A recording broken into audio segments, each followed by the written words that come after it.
मैं सबसे पहले तो हिमाचल प्रदेश की सभी जनता की ओर से प्रधानमंत्री जी का धन्यवाद करता हूं कि इस आपदा की घड़ी में जब पूरा हिमाचल प्रदेश पीड़ा के दौर में से गुजर रहा है, आप हिमाचल प्रदेश में आकर के उस दुख में शामिल होकर के हमको हौसला, हमको ढांढस बताने के लिए आ रहे हैं। ये एक बहुत बड़ी बात है। और दूसरी बात, हिमाचल प्रदेश में हम देख रहे हैं कि 2023 के पश्चात लगातार हर वर्ष बारिश के कारण नुकसान हो रहा है और आपदा के रूप में 2023 रहा जिसमें बहुत बड़ी जानमाल की क्षति हुई, 2024 में फिर हुई, 2025 में अब की बार बहुत ही ज़्यादा हुई है। अभी हम देख रहे थे कि लगभग 350 से ज़्यादा लोगों की ज़िंदगी चले गई अभी इस छोटे से हिमाचल प्रदेश में मानसून के इस त्रासदी के दौरान ही। हज़ारों लोग बेघर हो गए हैं, जिनके घर चले गए हैं, ज़मीन चले गई है, वो बेघर हो गए हैं और हज़ारों की संख्या में घर रहने के लायक नहीं, जो पार्शली डैमेज हुए हैं, रहने के लायक नहीं रहे। बाग चले गए, बगीचे चले गए। टूरिज़्म इंडस्ट्री हमारी जो है बिल्कुल पूरी तरह से जो है वो आज की तारीख में बंद पड़ी है, क्योंकि मीडिया के माध्यम से जो रिपोर्ट्स आती हैं, जो घटनाएं घटित होती हैं, उसके बाद टूरिस्ट ने सब जगह आना जाना छोड़ दिया है। ये चिंता का विषय है। ऊपर से हमारी सेब की इकॉनमी, जो हमारी बहुत बड़ी इकॉनमी है हिमाचल प्रदेश में 5000 करोड़ की, वो इकॉनमी भी बहुत बुरी तरह से प्रभावित हुई है, क्योंकि सेब की फसल तैयार है लेकिन मार्केट तक पहुंचाने के सारे रास्ते बंद पड़े हैं। अभी तक हिमाचल प्रदेश में हम जब देख रहे हैं कि शुरू के दौर में मंडी जिला के अंतर्गत सबसे ज़्यादा नुकसान हुआ और मंडी जिला में भी मेरे सराज विधानसभा क्षेत्र में, और एक ही रात में मंडी जिला के अंतर्गत सराज, नाचन, करसोग में, धर्मपुर में 42 लोगों की ज़िंदगी चले गई थी। और उसके बाद हमको लगा कि ये दौर समाप्त हो गया, लेकिन अब जब मानसून समाप्त होने का दौर आ रहा है, कायदे से तो ये है कि अब मानसून शिथिल होना चाहिए, लेकिन उसके बावजूद भी मानसून इतना तेज़ी से नुकसान किया जा रहा है। अभी चंबा में आप लोगों ने देखा कि मणिमहेश की यात्रा में बहुत बड़ी क्षति हुई, बहुत बड़ा नुकसान हुआ, जहां जानमाल का नुकसान हुआ। 15,000 के लगभग लोग जो है वहां पर फंसे थे और उनको इवैक्यूएट करने में, उनको निकालने में बहुत कठिनाई हुई, लेकिन फिर भी हमको जो जानकारी मिली 18 लोगों की ज़िंदगी भी चले गई। बहुत सारे इलाके सड़क मार्ग से जो है वो कट हो गए हैं, जहां जाना आना मुश्किल हो गया है। वाटर सप्लाई स्कीम्स बंद हो गई हैं, बहुत सारी पावर सप्लाई नहीं है, 2-2 महीने से पावर सप्लाई नहीं है। बहुत सारे इलाके ऐसे हिमाचल प्रदेश में जहां कम्युनिकेशन नहीं है, यानी कि आदमी जिंदा है या नहीं है कोई जानकारी नहीं मिल पाई, क्योंकि संचार के सारे माध्यम टूट गए हैं। तो ये बहुत बड़ी त्रासदी उस दृष्टि से है। और ऐसे इस दौर में प्रधानमंत्री जी हिमाचल प्रदेश की पीड़ा को समझ करके यहाँ आकर के आकलन करने के लिए भी, फीडबैक लेने के लिए भी, एरियल सर्वे के लिए भी आ रहे हैं। मैं उनका हृदय से धन्यवाद करता हूँ। कल कुछ जगह उनके जाने की कार्यक्रम की जानकारी है हमको, और उसके बाद थोड़ी देर के लिए गवर्नमेंट के साथ, स्टेट गवर्नमेंट के साथ उनको इंटरेक्ट करना है। जो बात होगी वो सारी बातें वहाँ होगी, लेकिन स्टेट गवर्नमेंट की ओर से और हम सब लोगों की ओर से यही फीडबैक दिया जाएगा कि आखिरकार ये हिमाचल प्रदेश में ये लगातार इस तरह का ये दौर रहेगा तो आने वाले समय में हमारे लिए बहुत बड़ी चुनौती होगी। हम अपने पाँव पर खड़े कैसे हों, ये एक हिमाचल के सामने एक बहुत बड़ी चुनौती है। बाकी सारी चीज़ों को लेकर के मैं यही कहूँगा, स्टेट गवर्नमेंट को प्रोएक्टिव होकर के काम करना चाहिए। बहुत सारे घर बह करके चले गए हैं, उनके लिए घर का इंतज़ाम होना, उनके लिए आशियाना।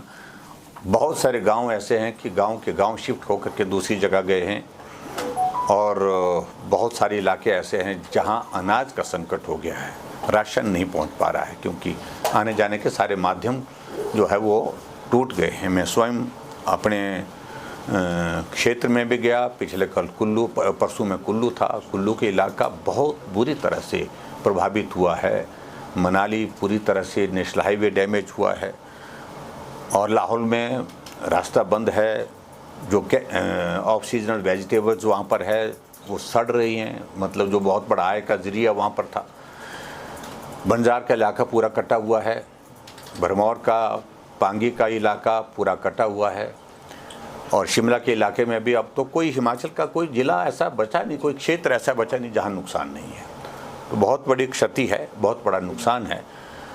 चाहे सारी चीज़ के लिए कुछ भी कहें, लोग कई तरह की बातें बोलते हैं, डेवलपमेंट गलत तरीके से हुई इसका भी जिक्र करते हैं, लेकिन मैं तो ये भी कहना चाहता हूँ कि इस पर अध्ययन करना चाहिए, हमको कंक्लूज़न पर जंप नहीं करना चाहिए ये कारण है वो कारण है।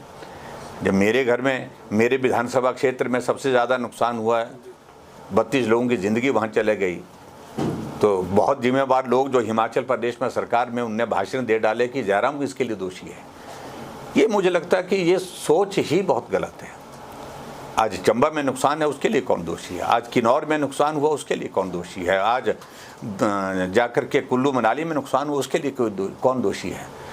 दोषी हो सकता है कि हमारे डेवलपमेंट के काम करने के तरीके भी एक कारण हो सकता है, लेकिन बहुत जगह हमने इस बात को भी देखा जहां डेवलपमेंट का कोई प्रोजेक्ट नहीं है, 12,000 फीट हाइट, 10,000 11,000 फीट की हाइट पर ना वहाँ पर रोड है, ना वहाँ पर कोई डंपिंग साइट है, ना कोई बिल्डिंग का स्ट्रक्चर है, लेकिन पूरा पहाड़ उतर करके आया है, पूरा जंगल का जंगल बह करके आ गया। तो ऐसे में ये चिंता का विषय है कि आने वाले समय में हम इस हिमाचल प्रदेश को बचाएंगे कैसे, इस पर अध्ययन भी होना चाहिए और आगे रास्ते भी निकलना चाहिए। ये हर बार की तरह ऐसा नहीं होना चाहिए कि हर साल बारिश का मौसम आएगा, हम उस वक्त राहत कार्य में जुटेंगे, ज़िंदगी बचाने में जुटेंगे और थोड़े दिन तक चर्चा होगी, उसके बाद फिर उसी डर्रे पर चलते रहेंगे। लंबी सोच के साथ हमको विचार करना पड़ेगा।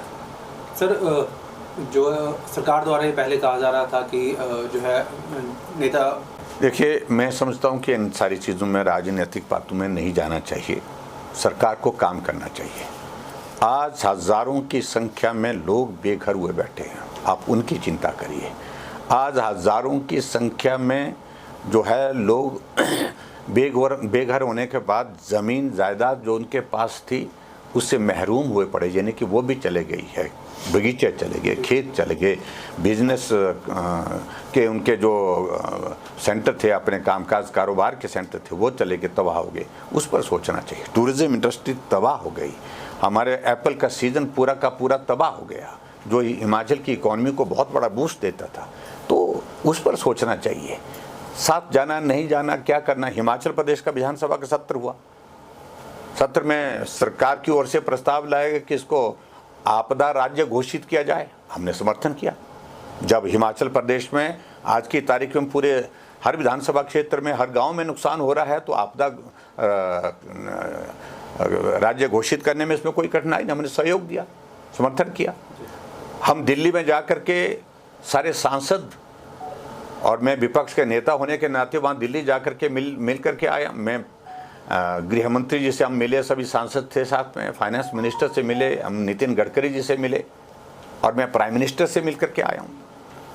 तो ऐसे में ऐसा नहीं है कि हमने कोई कमी रही है पक्ष रखने में, और ख़ास तौर से मुझे लगता है जब प्रधानमंत्री जी हिमाचल प्रदेश में स्वयं आए रहे हैं, कल सरकार अपना पक्ष रखे और पक्ष रखने के बाद हम साथ ही हैं। हिमाचल हमारी प्राथमिकता है, हिमाचल हमारा घर है। ऐसा नहीं है कि सत्ता पक्ष का ये विपक्ष, सत्ता पक्ष का, ये सबका सब हिमाचल वासियों का है।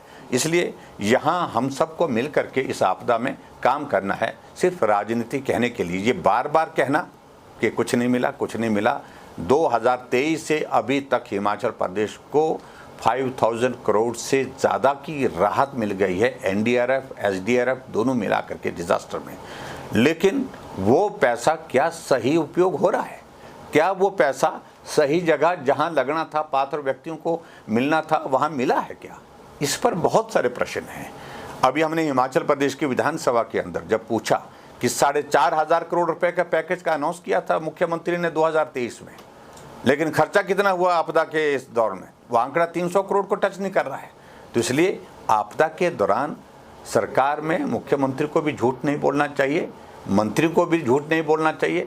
और बहुत सारी चीज़ें ऐसी नहीं करनी चाहिए जिसके कारण आपदा के सारे कामकाज में बाधा हो और जिसमें गलत तथ्य लोगों के सामने जाए। देखिए, मानव निर्मित कारण स्वाभाविक रूप से ये खनन एक विषय आता ही है, पर्यावरण एक विषय आता ही है, लेकिन आज विषय ये है कि जहाँ खनन नहीं भी हुए वहाँ भी ज़मीनें चलेगी। अब जैसे मैं आपको बताऊँ, मैं पिछले कल अपने विधानसभा 2 दिन में अपने विधानसभा क्षेत्र में दौरे में था। पूरे गांव जो है, पूरे गांव ध्वंस करके मतलब 50 मीटर 20-20 मीटर नीचे खिसक गए। मकान मिट्टी के अंदर, ज़मीन दोष हो रहे हैं, मकान टेढ़े होकर के गिर रहे हैं, पूरा का पूरा गांव। तो ऐसे में बहुत बड़ा चिंता का विषय है कि आखिरकार ये त्रासदी सिर्फ डेवलपमेंट के कारण हुई है या ये त्रासदी एक्सेसिव रेनफॉल के कारण हुई है, क्लाइमेट चेंज के कारण हुई है। ये मुझे लगता है कि हमको इस पे हम कंक्लूजन पर जंप करें, ये उचित नहीं है। हमको इस सारी चीज़ का अध्ययन करें, लेकिन बहुत आवश्यक है आने वाले समय में इसको रोक कह सकते हैं, इस पर काम करने की।